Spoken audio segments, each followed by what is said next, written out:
spend a few moments and talk about what we're dealing with. And so you might wonder why we have a waterfall on the screen. Well, let me tell you a story, and some of you may have heard this. If you've read the book, you've read the story, but I'd like you to hear it from me.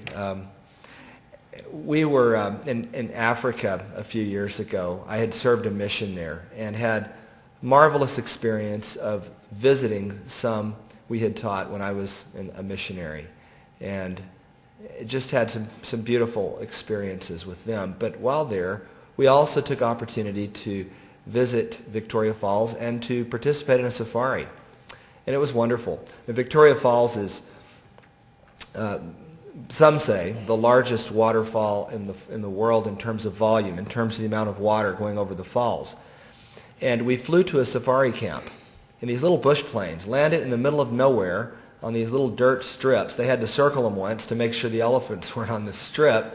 And then we land, and these Land Rovers pick us up and drive us to the safari camp in the middle of nowhere, right on the Zambezi-Zimbabwean border on the Zambezi River, the Zimbabwe-Zambian border on the Zambezi River. A lot of Z's.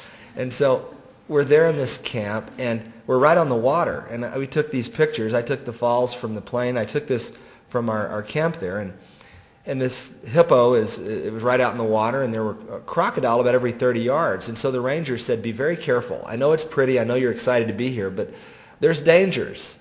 You have to be careful, particularly around the water. So we were, and we were careful and cautious about getting around the water. And then he pointed to this grass that you see over here, and he called this adrenaline grass. And so I'm asking him, well, why do you call it adrenaline grass? Okay, what's that about? So this grass over on the side, now this grew on both banks, so this adrenaline grass is on our side as well. So we're in open-air Land Rovers with no doors and no windows. And he starts driving through the grass, and here we go, and we're looking for game, of course. And he says, whoa, do you see it? And we said, see what? And he's driving closer and closer and slow.